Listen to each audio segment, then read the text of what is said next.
a quand même un sujet que je voulais aborder avec vous, parce que on n'est pas d'accord sur un point à Euriles, et on n'est pas, enfin, Oui. je suis pas d'accord avec toi et Pablo. Mhm.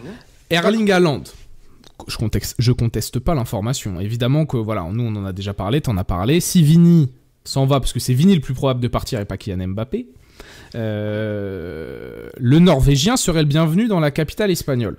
On est plutôt d'accord sur ça. Est-ce qu'on confirme, messieurs, ces bruits de couloir?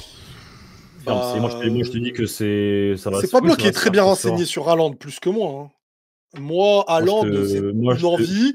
Je sais qu'à une époque, il voulait venir avec Mbappé, que les deux, ça allait se faire. Les joueurs étaient au courant, tout ça. Je crois même que verbalement, c'est quelque chose qu'ils ont évoqué maintenant. Aujourd'hui, je sais pas. Je peux pas affirmer, mais franchement. En fait, aujourd'hui, ça s'est refroidi. Aujourd'hui, ça s'est forcément refroidi parce normal. que t'as Vini qui a explosé, t'as Mbappé qui est arrivé, t'as Rodrigo qui a à un moment donné Haaland aussi. qui a prolongé, t'as plein de petites choses. Voilà, t'as Haaland qui a prolongé derrière parce qu'il a vu qu'au Real c'était bouché. Maintenant, côté Real, il y a des choses ça se décante côté Vini, côté Rodrigo, il y a des joueurs qui risquent de partir. Et forcément, dans la tête sûrement d'Haaland, parce que Haaland, lui, son rêve, j'ai toujours dit, c'est de jouer au Real Madrid.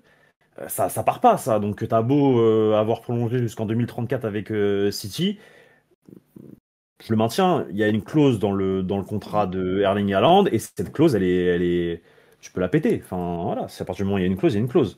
Et si ses agents et ses avocats ont laissé cette clause, c'est qu'il y a une raison également, parce qu'ils savaient très bien. Et au regard des déclarations de son agent sur Vinicius, il y a de ça quoi? Il y a de ça un mois ou deux dans, je sais plus quel média, qui en mode donne des conseils aux agents de Vini, que Vini fait pas bien les choses, etc. Enfin, voilà. Et moi, de ce que je sais également, c'est que cet agent, côté Haaland, aimerait, à terme, placer des joueurs de son agence au Real Madrid, parce qu'elle s'entend très bien avec José Ángel Sánchez, elle s'entend très bien au Real Madrid, elle est toujours bien accueillie, etc.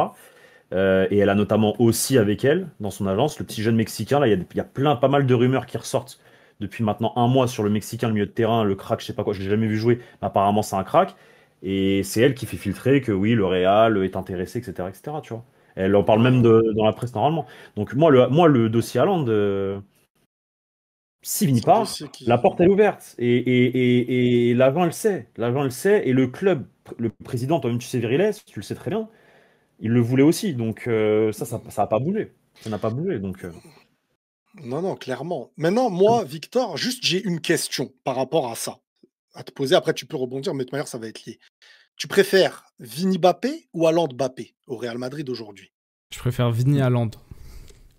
Non, mais oui, mais c'est pas faisable. Non, mais je sais. Bien sûr. Moi, je te dis la vérité.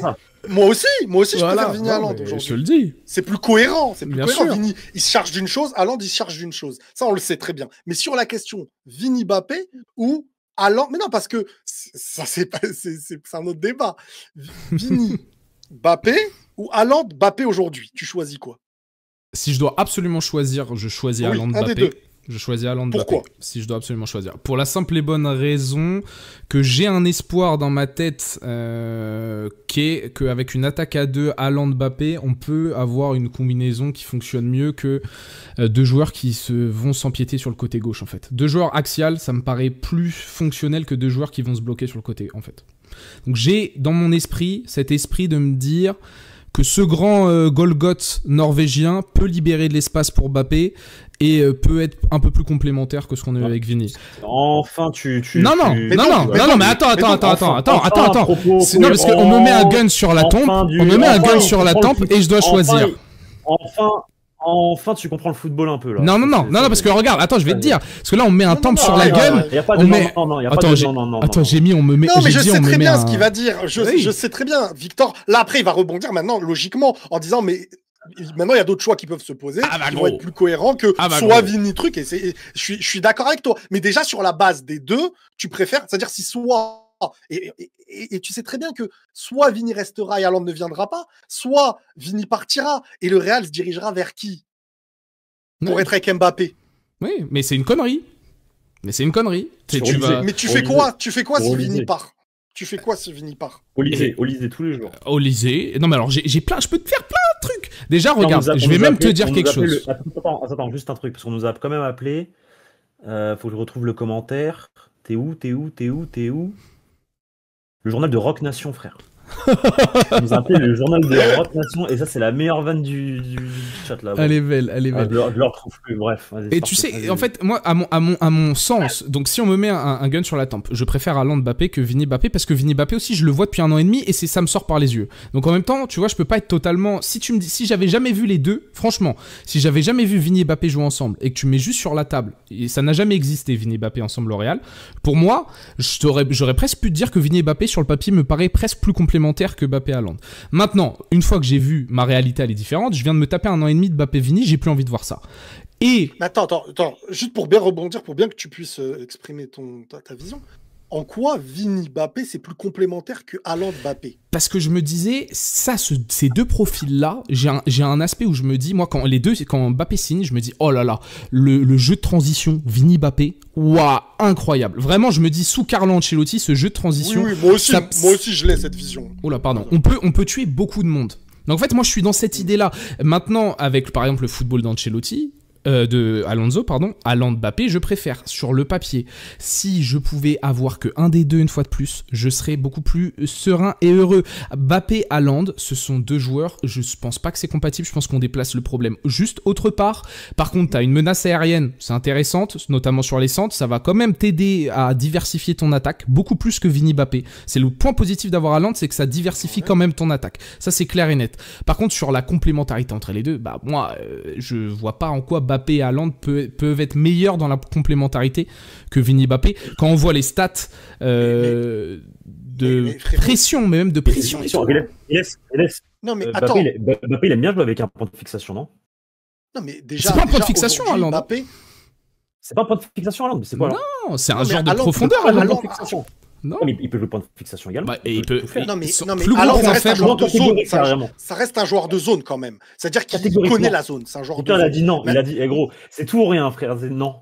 Non, Haaland, on est bien d'accord que quand une équipe a le ballon, qu'elle joue, Haaland, il est dans sa position.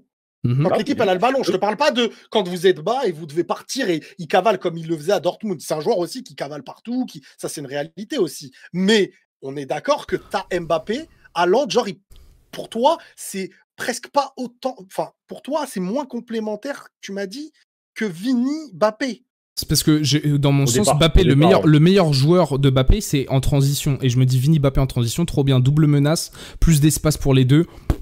Tu vois, quand moi il signe, c'est ça que je me dis. Je me dis, waouh, trop bien. Là, Haaland, le plus gros point faible de Haaland, au cas où, hein, le plus gros point faible de Haaland, c'est son jeu de haut jeu. C'est un grand Golgoth qui ne sait pas jouer en appui remise. Erling Haaland, c'est son plus grand problème. C'est pour ça que quand vous dites un point de fixation, Haaland ce n'est pas sa principale force du tout. Haaland c'est un joueur qui exploite très bien les espaces, qui touche très peu de ballons dans un match parce qu'il est toujours dans la boxe. Dans les moyennes de ballons touchés par Haaland, c'est autour de 30-40. Donc point de fixation, vous savez qu'un point... Comment il va aspirer les défenses, il va les obliger à... Alors le point d'appui, alors ça par contre, oui mais ça sert à quoi à ce Mbappé là? Les deux centraux vont devoir se concentrer sur lui parce qu'ils savent pertinemment que c'est une menace. Du coup, ça te laisse tout l'espace suffisant à Mbappé sur le côté gauche pour faire ce qu'il a envie de faire. Non mais Mbappé il peut pas jouer à gauche. Oubliez cette idée. Complémentarité les gars. Non mais déjà sur la. Non mais les gars, les frérots, sur la base. Sur la base de complémentarité. Attends. Non, mais déjà, pour moi, ce sera pas fermé s'il y a Haaland, Mbappé, ce sera pas Mbappé bloqué à gauche et sûr, non, je pense qu'au contraire, ce serait deux attaquants et pour moi, Mbappé tournerait beaucoup plus, irait beaucoup moins dans la zone qu'un Haaland. Mais maintenant, en termes de, on va pas parler de complémentarité, les qualités d'Mbappé et les qualités d'Haaland sont très complémentaires. Moi, ça, c'est un truc pour... Mbappé, c'est un joueur qui peut éliminer, qui peut prendre de la vitesse. Haaland, c'est un mec qui peut attendre les ballons pour être à la finition et toujours bien placé. T'as un joueur qui sait se déplacer, balle au pied, et tente... C'est un joueur qui aime les ballons Et Haaland, c'est un joueur qui attend le dernier ballon. Haaland, toi-même, tu le dis, c'est pas un joueur qui vient créer le jeu, qui vient... c'est un joueur, voilà, qui se déplace de manière utile pour celui qui a le ballon. Et après, attends, il y a quelqu'un qui dit Mbappé n'est pas un bon passeur. Mais Mbappé, quand il est sur un point d'appui, il a été, je crois que c'est le seul en Ligue 1 qui avait fait meilleur buteur et meilleur passeur en même temps. S'il est dans un moment de différence, il fera les passes et il marquera des buts. Mais après, meilleur passeur de l'équipe de France aussi. Hein. meilleur passeur de l'équipe de France. Mais ça ne veut pas dire qu'il a une passe à la Pirlo. C'est juste qu'il est dans les zones où il va faire la dernière passe. Mais aujourd'hui, Haaland-Mbappé, c'est 1000 fois plus complémentaire que Vini-Mbappé. Vini-Mbappé, quand Mbappé il a le ballon, Vini ne sait pas se déplacer. Quand Mbappé a le ballon, Vini ne sait pas se déplacer. On ne pourra jamais dire ça de Haaland quand quelqu'un d'autre aura le ballon déjà. Rien que sur cette base. Mais parce qu'on le sait, parce que ça fait 1 an et demi qu'on le voit. Maintenant, vraiment, toi, sur le... Ah non, mais je suis d'accord avec toi sur au début... Jamais je peux imaginer que ça va être aussi compliqué Vini-Mbappé. Hein. C'est ça. Là, je te parle sur le présent, bien sûr. Mais là, je te parle que sur ce qu'on a vu. Et là, on parle que du sportif. Et là, on parle que du sportif, parce que c'est le plus intéressant, évidemment. Mais regardons, pour moi, au final, on va prendre une superstar, Haaland, pour remplacer une autre superstar. Ce qu'on a bien compris que ce modèle-là, actuellement, c'est-à-dire que Haaland, c'est un joueur qui fait beaucoup plus d'efforts que Vini-Mbappé réunis, hein, et il en fait même plus que les deux, mais c'est pas non plus l'attaquant en référence en termes de pressing, parce que c'est pas ce que lui demande forcément Guardiola, mais il fait les efforts là-dessus. Et donc tu vas prendre un joueur à l'ego surdimensionné. Erling Haaland est un joueur avec un ego surdimensionné, comme toutes les plus grandes superstars du football, ce qui est normal, hein, pour remplacer un autre joueur où tu sais que les égos t'ont déjà causé du tort récemment. En fait, tu veux remplacer un galactique par un galactique. Est-ce que c'est forcément ça? Il y a toujours eu des égos au Real Madrid. Enfin, faut arrêter avec cette zumba des égos. Frérot, prends le vestiaire de Cristiano Ronaldo, il y a que des égos à tous les postes, frérot, et ça les a pas empêchés. À tous les postes, mais pas seulement. Mais vous savez pas, c'est des égos au Real Madrid, frérot. C'est juste toi, pourquoi les égos derrière, c'est tout. C'est pas question d'ego. Tu crois qu'Karim Benzema il a pas d'ego, tu crois Gareth Bale il a pas d'ego, tu crois que CR7 il a pas d'ego, tu crois Modric il a pas d'ego. Mais il y a des égos à tous les postes, Pablo, c'est bien réparti. Non mais oui, les égos du vestiaire. Sergio Ramos, tu crois il a pas d'ego, Pep, tu crois il a pas d'ego, Karma, on est d'accord. Arrête un peu. Non mais t'as pas compris ce que j'ai dit. Non mais les gars, le problème de l'ego, dans un club comme le Real Madrid, l'ego d'un joueur, il est impacté quand l'ego de l'autre vient empiéter sur lui. Mais si chacun est dans une zone et qui conviennent, on l'a déjà vu. Mais si, non, mais quand ce sont des gens qui ne pensent qu'à leur gueule. Là, on a un vestiaire, chacun pense à sa pomme. Chacun pense individuel. Personne pense collectif. Allez. Non, mais surtout que si Haaland convient à Mbappé, Mbappé convient à Haaland, Bellingham convient derrière eux, comme la MSN, comme la BBC, même si la BBC avait moins d'ego avec Benzema au milieu, mais je veux dire, pour moi, le problème, il n'est pas lié à l'ego, c'est plutôt à, aujourd'hui, le problème Vini-Mbappé, c'est pas parce que l'un a un ego et l'autre a un ego, en fait. Pour moi, c'est pas ça le problème. Ça s'arrête à beaucoup plus de. C'est pas la relation entre les deux. Chacun n'est pas compris dans ce Chacun n'est pas compris dans ce qu'il réclame, même footballistiquement. Aujourd'hui, Vini, déjà, bon, il était moins bon dernièrement. Mbappé, l'année dernière, il était moins bon mais si Vini, on lui donne ce qui lui arrange en termes de salaire, là. Si Vini, il avait ce qu'il voulait. Moi, je pense que derrière, ça y est, il est tranquille. Hein. Bien sûr, tous les jours. Mais ça, on l'a la vérité. Hein. Moi, et c'est pas pour rien que c'est ce qu'il réclame. Donc, en fait, c'est pas je m'entends mal ou c'est qu'en fait, non, c'est que on réclame des choses et sinon on va bouger parce qu'il a mangé, parce que c'est bon. Mais moi, je pense aujourd'hui, honnêtement, avec ce que j'ai vu, Victor, parce que je suis d'accord avec ça, hein, c'est sur la base qu'on a vu, pas sur la base. Et l'autre fois, j'avais même dit que tu avais raison. Totor a raison, hashtag Totor a raison, quand sur la petite crise là qui est arrivée. Que tu avais anticipé. Là-dessus, moi, je suis totalement... J'admets, il n'y a pas de problème. Mais sur la base, maintenant qu'on a vu, pour l'instant, tu me dis Haaland, Mbappé, Haaland, est-ce que Mbappé n'est pas? Et Mbappé, est-ce que Haaland n'est pas? Vini et Mbappé, ils sont la même chose. C'est ça, en fait, pour moi, la vraie différence. Ou quasiment. Parce que Mbappé finit mieux quasiment. Oui, non, bien sûr, avec des qualités, même sur les petits espaces. Vini, sur les tout petits espaces, est meilleur que Mbappé aussi, tu vois. Voilà, c'est des choses qui... mais ce que je veux dire, en fait, c'est que globalement... La même zone d'influence. Dans la cohérence, Mbappé connaîtra sa zone. Haaland connaîtra sa zone.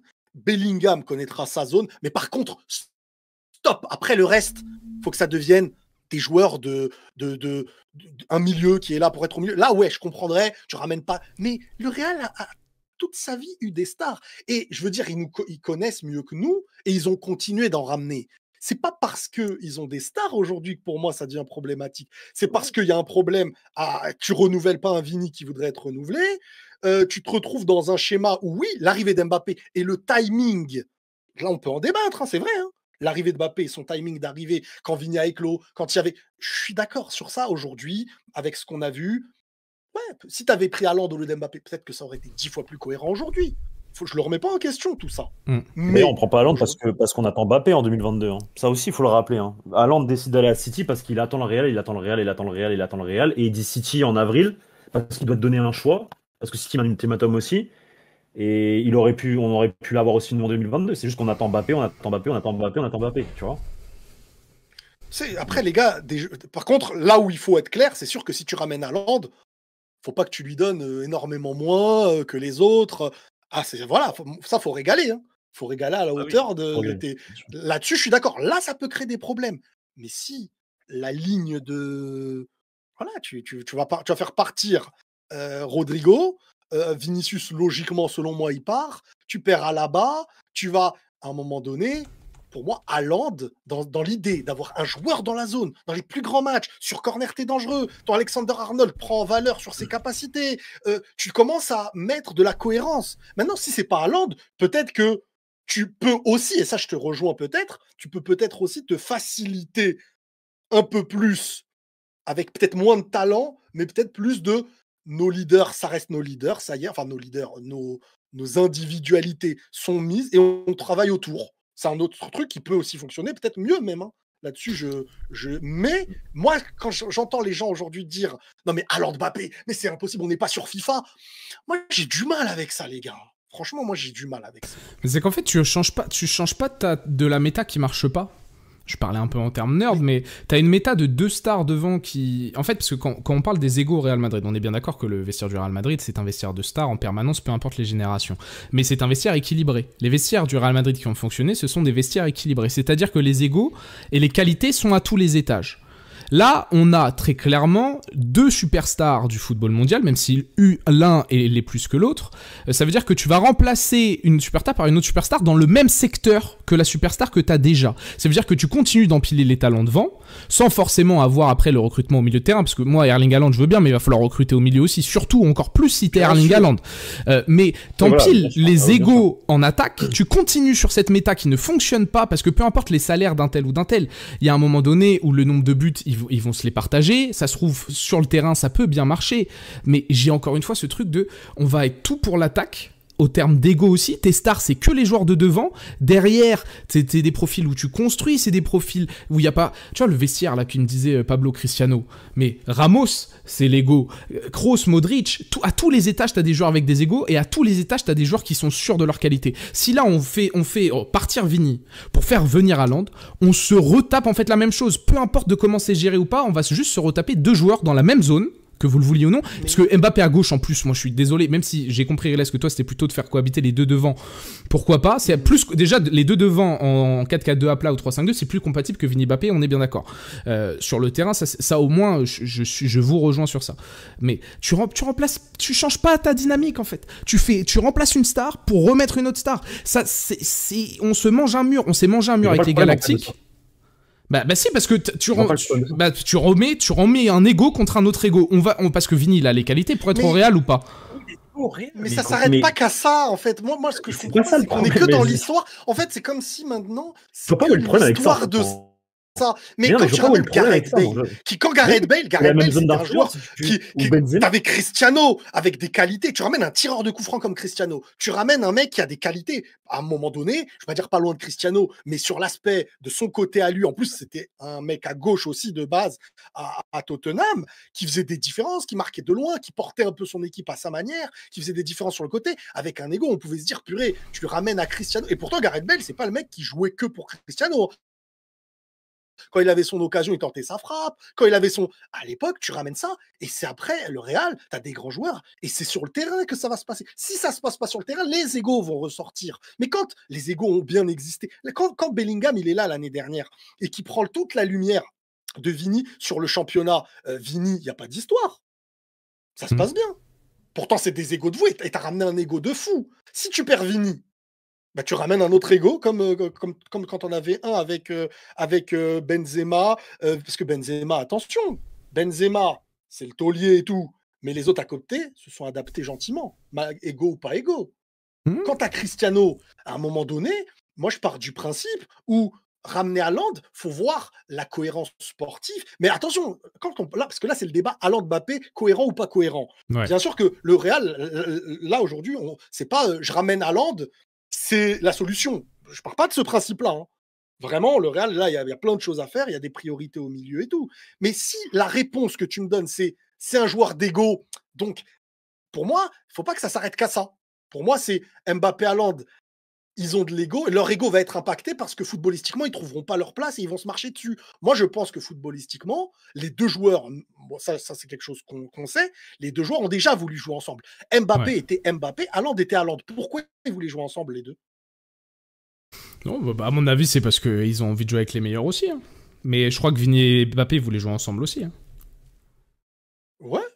Mais le problème, Vini, comme je t'ai dit tout à l'heure, si Vini, tu lui fais une augmentation, Vini, je pense pas qu'il y aura un problème de jouer avec Mbappé. Bien sûr, bien sûr. Oui, bah, mais la réalité du terrain les rattraperont quand même.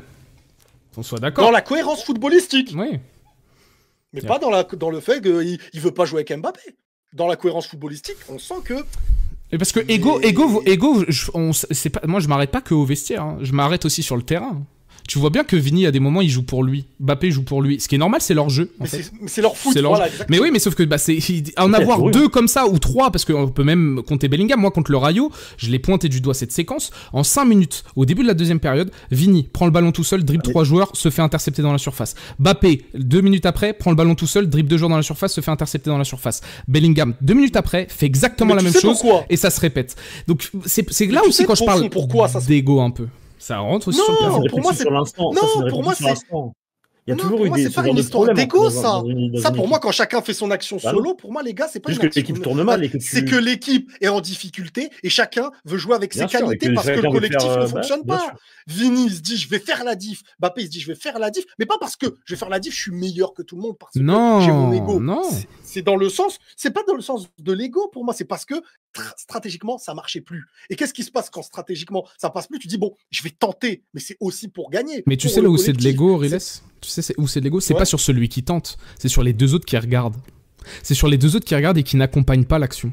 C'est là où moi je le vois là, l'ego. C'est pas sur le fait que Vini il se dise je vais tenter de faire la différence pour aider l'équipe. Ça moi j'ai pas de souci. L'ego il est sûr que quand Vini touche le ballon, Mbappé il bouge pas. Que lorsque Bellingham fait ce geste là, Mbappé et Vini il est collé à sa ligne à gauche et Mbappé il est en dehors de la surface. Il est là l'ego. Et quand je dis l'ego, c'est le mot c'est peut-être pas le bon mot, mais ce côté de je suis une superstar offensive. Mais pourquoi tu ressens là-dessus? Au fond, ce que tu dis, c'est exact, c'est vrai. C'est-à-dire que là-dessus, quand il y en a un qui fait n'importe, limite, si tu pouvais entendre ce qu'il se disait, t'entendrais des trucs comme ça presque, tu vois. Mais pour moi, je pense que ce truc qu'on dit, c'est de l'ego, c'est parce qu'en fait, Bellingham n'est pas dans la position où il veut être et dans un schéma où il veut être. Vini et Mbappé, il n'y a pas d'entente. Tu vois, c'est pas parce que l'autre a tenté. Parce que quand ça va bien et que chacun est nourri, entre guillemets, dans son bon positionnement, dans sa cohérence, l'action individuelle de l'autre, elle va se faire applaudir. Mais le problème, c'est que tout se passe bien, chacun... oui, bien sûr, c'est une réalité, oui, bien sûr. Mais pour que ça se passe bien, il faut que chacun soit mis dans sa disposition. Et le problème, c'est que pour l'instant, Mbappé, Vini et Bellingham aussi, il n'est pas mis dans des dispositions... Ils sont pas mis dans les dispositions que chacun veut, même si bon, Mbappé, il a accepté de jouer attaquant maintenant. Vini, il est sur son côté, mais lui, en fait, chacun, il a un conflit à régler. Bellingham, avec le coach, t'as Güler devant lui, pas content, machin, truc. Vini, ma situation, elle est toujours pas réglée. Et Mbappé, il se dit, je sais pas ce qu'il se dit en vrai, Mbappé. Mais tu vois ce que je veux dire? Chacun encore, c'est pas stable chez chacun. Est-ce que ça veut dire que si demain, c'est stable, que tu as une équipe plus cohérente, qui sait dominer, moi je pense que on ne sera pas dans l'idée de dire en fait il y a des égos donc ça peut pas marcher. Des égos, est-ce que des égos ensemble ont déjà bien fonctionné? Oui. Oui, largement, bien sûr. Voilà. Et pourquoi des fois les égos marchent et les égos ne marchent pas? Parce qu'il y a un mal alpha défini. Parce qu'il y a un vrai mal alpha défini. Autant sur le terrain qu'en dehors. Mais qui n'accepte pas, à ton avis, aujourd'hui, on n'accepte pas que Mbappé soit le tireur, que Mbappé soit le leader? Il y a un mal alpha. Comment ça, il y a un mal alpha?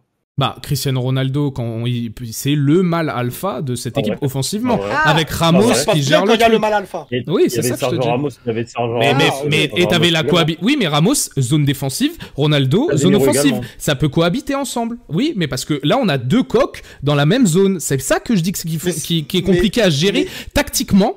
Et dans le vestiaire, parce que tactiquement aussi, c'est compliqué à gérer. Regardez, Akram qui a donné 2 €. Merci beaucoup. Enfin, 2 $ canadiens. Merci beaucoup, mon frère. C'est très gentil. Il nous dit, avec Haaland et Mbappé, c'est une question qui peut paraître un peu sotte, entre guillemets, ou facile. Mais il dit, qui va être soulier d'or si on a Mbappé et Haaland ensemble? Qui va tirer les pénaltys? En fait, tu relances une pièce. Tu vois ce que je veux dire? Parce que Haaland, quand il vient avec le statut, c'est quasiment une superstar à la même échelle, que Vini, voire même que Mbappé. Donc, tu remets une pièce sur qui fait quoi? Qui fait qui? Non. On sort juste pas de cette phase-là qui nous embête. Parce que sportivement, on voit bien que Vini et Mbappé, ça marche pas. Peut-être que Mbappé et Haaland, c'est mieux. Mais on remet la pièce dans la machine qui nous fait tout chier. En tout cas, je l'espère. Moi, qui m'emmerde, c'est on comprend rien. On sait pas. Il y a des égos, il y a pas d'égos. Il y a des joueurs qui s'entendent bien, qui s'entendent pas. Nous, on veut juste que ça joue au foot. Et les trucs de jeu court pas parce que l'autre ne fait pas ses efforts. Ce qu'on ressent quand on regarde des matchs. Ce qu'on ressent, c'est quand Vini court pas, Mbappé court pas. Quand Mbappé court pas, Vini court pas. Moi, j'ai pas envie de me retrouver la même chose avec Haaland. C'est juste ça. Mais on ressent ça parce que l'équipe tourne mal. On ressent ça parce que l'équipe tourne mal. Prends le match. Attends, excuse-moi. Prends le match contre Valence. Tout le monde court dans le bon sens du terme. Tout le monde fait les efforts. Ça marque 4 buts. Tout le monde, c'est connecté. C'est juste parce que le match tourne mal pour l'équipe. L'équipe, elle est pas connectée. L'équipe, elle est complètement à la ramasse contre le Rayo Vallecano. Une semaine avant contre Valence, ça joue bien au football. Tout le monde court. Ça tient pas la route. Moi, par contre, je vais revenir sur un discours de l'instant. Genre, c'est du moment. Genre, c'est sur le moment. Ça fait 1 an et demi quand même. Les je ne sais quoi. Le truc pas parce que. Mais déjà Valence. Mais tu prends une semaine avant, ça fonctionnait bien. Pourquoi en une semaine ça a pas? Parce qu'il y a eu ce match contre Liverpool, ils se sont pris une claque dans la gueule, qu'ils sont arrivés au Rayo Vallecano, que c'est un terrain compliqué, que ça a toujours été un terrain compliqué, qu'il y a eu des critiques sur le coach, que le coach il a dû bégayer dans le vestiaire, et qu'ils ne se sont pas sentis sereins, ils sont arrivés sur la pelouse, ils ne savaient pas quoi faire, ils ont commencé à pointer du doigt le coach, t'en avais un, il courait, les autres ils ont dit, bon vas-y j'ai le seum, je sais pas quoi, je cours pas, mais c'est même pas par rapport à Vinicius ou par rapport à Bellingham ou par rapport à Mbappé, c'est par rapport à l'équipe au global, parce que quand l'équipe elle tourne bien, on a eu la réponse une semaine avant, contre Valence, ça tournait bien, tout le monde courait, tout le monde était content, tout le monde marquait des buts, donc non, ça tient pas la route. Si l'équipe tourne bien, il n'y aurait pas ces questions-là, en fait. C'est juste ça. Donc, c'est un problème d'équipe. C'est un problème déjà, en fait, moi, quand les gens regardent les problèmes sur la base d'aujourd'hui, même je parle par rapport à des gens des commentaires, aujourd'hui, les gars, tu fais ce que tu veux pour l'instant. On a une équipe qui est plus faible que les autres. Maintenant, attends, je voulais revenir sur quoi, là, purée, je perds le fil, là, quand je vous ai entendu. Sur mon beau discours. On parlait d'Haaland. On parlait d'Haaland. Non, ouais, voilà, Ramos. Les gars, moi je vous le dis, si à l'époque. Attends, si à l'époque. Vas-y. Ouais. Si à l'époque des Ramos, etc., ça part en vrille, les égos partent en vrille contre d'autres égos aussi. Hein. C'est juste qu'on était cohérents, on était avec des joueurs qui sont presque tous, à cette heure-là, des légendes de l'histoire du football, dans des postes. Répète. En gros, à l'époque des Ramos, Cristiano, on a plein d'égos dans l'équipe, on est d'accord. Si ça se passait mal et que ça partait en cacahuète sportivement, les égos entre eux seraient partis en vrille aussi. C'est qu'il faut qu'il y ait une réponse sportive et cohérente. Mais ça a été le cas à un moment donné. Bien sûr, c'est pas la première fois. Cristiano, quand il arrive, pourquoi dans le vestiaire dernière saison de José Mourinho. Non mais attends, dernière saison de José Mourinho. Le vestiaire, il est brisé en deux. T'as ceux qui sont pro Mourinho et t'as ceux qui sont pas pro Mourinho. T'as ceux qui sont avec Casillas et t'as ceux qui sont avec les Arbeloa, époque Raoul Casillas. Et tout ça, qui c'est qui prend à la fin? C'est José Mourinho. C'est José Mourinho comment? Rafa Benitez, pareil. Alors la Rafa Benitez, c'était tout le vestiaire contre Rafa Benitez. Ils l'ont fait virer, ils ont fait exprès de prendre le 4-0. Ils ont fait exprès de prendre 4-0 contre le Barça pour dire à la présidence, faut virer Rafa Benitez. Ça aussi, les gens ils savent pas, mais le 4-0 qu'on prend contre Rafa Benitez, avec Rafa Benitez, c'est parce que les joueurs ont décidé de pas jouer ce match-là. Ils ont décidé de pas jouer ce match-là. Les égos, c'est des choses qui arrivent. Ils ressortiront négativement dans la difficulté. Bellingham, on l'a connu quand ça allait bien, et regarde quand ça va pas bien. Vinicius, on l'a connu quand ça allait bien, et regarde quand ça va pas bien. Je veux dire, les mêmes joueurs qu'on a évoqués, qu'on n'a jamais pu évoquer, comme égo, problématique, machin, on les a évoqués. Mbappé, on a évoqué ses problèmes à Paris. À Madrid, il n'y en a pas. Donc, c'est pas, t'as de l'ego, t'es un méchant, tu vas faire des problèmes. Je parle pas de toi, Victor, attention, quand je dis ça. Mais je parle plutôt dans les commentaires quand ils disent non, mais tu fantasmes et tout. Non, c'est pas un fantasme. C'est pas du tout un fantasme. C'est au contraire fantasmer sur ceux d'avant en disant qu'avant, il n'y avait pas d'ego, c'était tous des leaders, c'est pas que ça avant. Il y a eu des problèmes à régler avec les égos. Cristiano, c'est un mec, quand il arrive au Real, il a déjà un ballon d'or et une Ligue des Champions. Et pourtant, c'est un mec dans le vestiaire, il a subi des choses avec Raoul et compagnie. Le foot, c'est savoir, oui, additionner les égos, mais savoir les faire cohabiter ensemble. Quand un égo, et pourquoi un joueur, il a de l'ego? C'est parce qu'aussi, il est supérieur très souvent. Maintenant, quand tu arrives à donner à cette supériorité, quel club de mieux que le Real sait faire ça avec les égos? Maintenant, je suis pas là, attention, je suis pas là à dire qu'il faut ramener Haaland parce que sinon, c'est non. Mais dans l'aspect de cohérence et de cohabitation Vini-Mbappé ou Haaland-Mbappé, sur le débat ciblé comme moi, ça. Oui. Voilà. Maintenant, tu me dis, écoute, tu veux t'éviter un risque et que tu construis autour, ça y est, de ton et que tu évites les risques, moi je dis, il n'y a pas de problème. Je ne suis pas là à dire obligatoirement. Moi, ça me ferait hype. Franchement, j'aurais une petite hype. Haaland, tu as enfin ce mec dans la zone et tu sais que tu peux marquer des têtes. Tu sais que tu peux avoir le dernier geste. Tu sais que tu auras toujours ce mec-là et et Mbappé, qu'on le veuille ou non, ne sait pas jouer dans la zone. C'est un attaquant qui va être en déplacement. C'est un attaquant qui sera dans le déplacement. Donc on fait comment? On sait qu'on aura Mbappé. On sait qu'Mbappé, c'est lui qui reste et que si quelqu'un part, c'est Vini. Donc maintenant, on a Mbappé, qui ne sera pas dans la zone à la finition. Au plus haut niveau, aujourd'hui, on le sait très bien, on a besoin de ce joueur-là. On me dit Mbappé ne peut pas jouer à gauche. Mais Mbappé n'est pas non plus un joueur 100% de zone. Donc, comment on fait aujourd'hui? Donc, c'est Mbappé le problème. Non, mais pardon, je donne du c'est possible. C'est possible que Oui, non, mais en fait, aujourd'hui, au présent, Mbappé, on ne peut pas lui reprocher quelque chose spécialement pour moi. Maintenant, ne pas le ramener, on peut dire oui, peut-être. Mais est-ce qu'on va alors rester sur ce débat à chaque fois? Donc, si Mbappé ne fait pas de problème, mais il ne fallait pas que tu viennes. Si, tu vois ce que je veux dire? Pour certains, ça s'arrête à là, le débat. Non, le problème aujourd'hui, c'est possiblement que la cohérence d'avoir ramené Mbappé dans ce timing. Et pour moi, ça, j'en veux beaucoup à Paris parce qu'il y avait des timings où Mbappé en 2021, quand il veut venir, parce que lui, il veut venir aussi, hein, c'est pas non plus qu'une histoire de. Et là, tu le ramènes en 2021, je pense que là, tout est réglé. Il est à gauche, t'as Benzema, un truc. Tu remplaces Benzema par un neuf. Bien sûr, je suis totalement d'accord. Et ce timing-là, de toute manière, je l'avais dit, hein, même si je l'avais dit avec colère, frustration et seum à ce moment-là, j'avais dit, il y a une porte qui ne se réouvrira jamais. Je l'avais dit avec le seum quand il l'avait prolongé. Et c'est un truc que j'ai toujours assumé, même si je voulais qu'il vienne. C'est une réalité. Avoir Mbappé au Real, moi, c'est quelque chose que j'ai toujours voulu. Les gens à l'époque le voulaient. Alors, il y a eu le moment où il était moins fort, et là, il y a eu la question. Je me rappelle à un moment donné, on parlait avec Pablo. Tu te rappelles quand je disais, quand on pensait que Kane allait arriver, que je te disais, mais non, mais en vrai, Kane, t'inquiète pas, c'est un vrai joueur et tout. Mais après, il y a la question de l'âge aussi. Tu peux pas ramener Kane à son âge et perdre Mbappé pour un autre club. On parle d'une très grosse. On aurait tous signé Mbappé. On aurait tous signé Mbappé. On est d'accord.